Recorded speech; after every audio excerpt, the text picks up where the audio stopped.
Our special guest this week is Bill Hicks. Let's talk to him again. Now, you're going to be doing Caroline's in New York City very soon, and I'm wondering what some of the new topics are that you're going to cover in your act that are not on your album. Oh, man, there's a lot of great stuff. First of all, the Judas Priest trial. This is, you know the story there. These sure. kids, these two kids were like giant fans of the group Judas Priest. They listened to this one album for like 5 hours and then went out and committed suicide, and now their parents are suing the group Judas Priest. Now, I mean, I'm not trying to be facetious about these kids, but how many people have listened to Judas Priest and not committed suicide? All those people, and those two did? Then I guess that might not be it. End of case. All right? That's what we need, is someone just to cut to the chase, and let's say it and move on quickly. Mm-hmm. Let's solve the problems, not dwell in them. Mm-hmm. You know? And then that gets to the the backmasking. Why would any band? I mean, why would I go on stage and subliminally tell my audience to commit suicide? It would be kind of self-defeating, wouldn't it? Eventually, I'll be playing to like 3 deaf people. That would be my crowd. It makes no sense. So cut it out. You're an idiot. Right. If you had a subliminal message, it would be buy this album. Exactly. Buy all my albums. Exactly. But people are so shocked by these things, and it's like, look, how many people are born, every day? I mean, like 1 million, 1,000, hundreds of thousands are born every day. Some of them are idiots. Mm-hmm. Sorry. Look at the odds. Some of them are going to be losers. Mm-hmm. Not every species made it in evolution. They don't all survive. Mm-hmm. Well, oops. Can't argue with that. What else might be going on in your... Pornography? Uh-huh. This is just too hot to be true, man. Mm-hmm. What is pornography? What is it? When did sex become dirty? I must have missed that meeting. Mm-hmm. They say pornography is anything that has no artistic merit that leads to sexual thoughts. Well, isn't that like every TV commercial? I mean, when I see those two twins on that Double Mint commercial, I'm not thinking about gum, I am thinking about chewing, but gum has little to do with it. Double your pleasure. Oh, yeah. Where's the Wrigley's?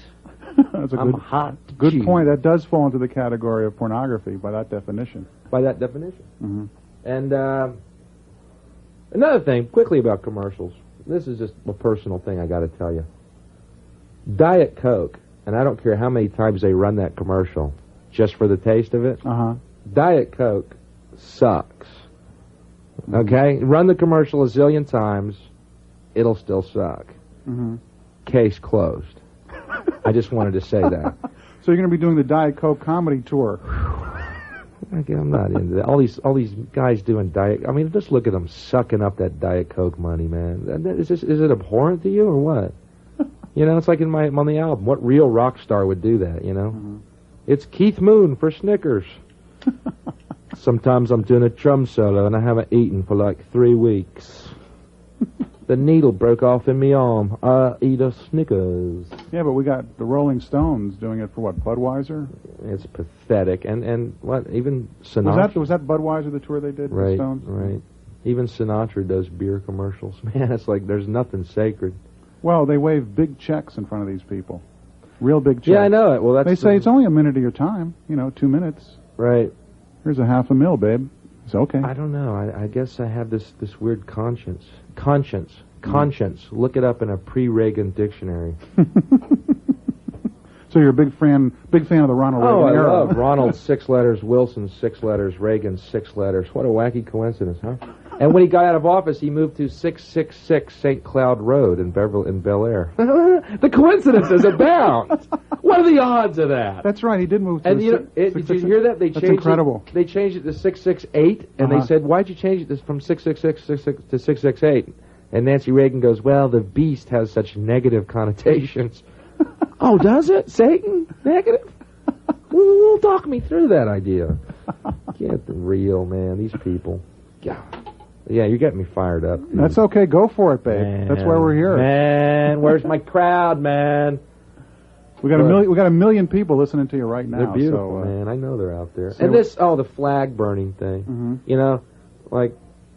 I personally don't believe the flag should be burned, all right? Unless it's knotted, soaked with kerosene, and stuck up Jesse Helms' rear. In which case, light away.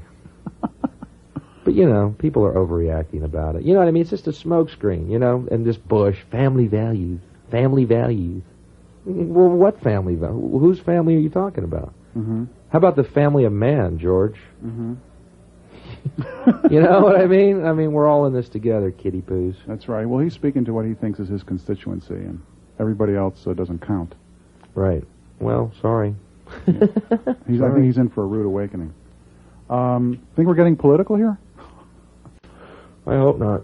It has nothing to do with politics. What do you like best about being a stand-up comic, and what do you like least? Well, I love it. I mean, I love it, you know, so much. It's amazing that there is such a career.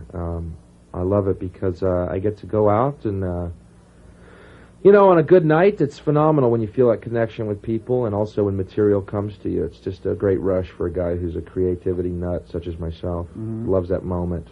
Boom.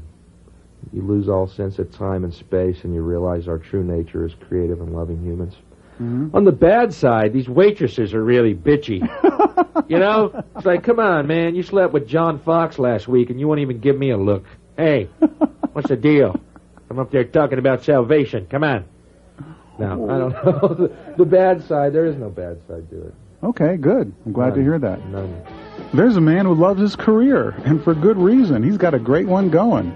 Bill Hicks, our special guest. And we will talk with him some more later on.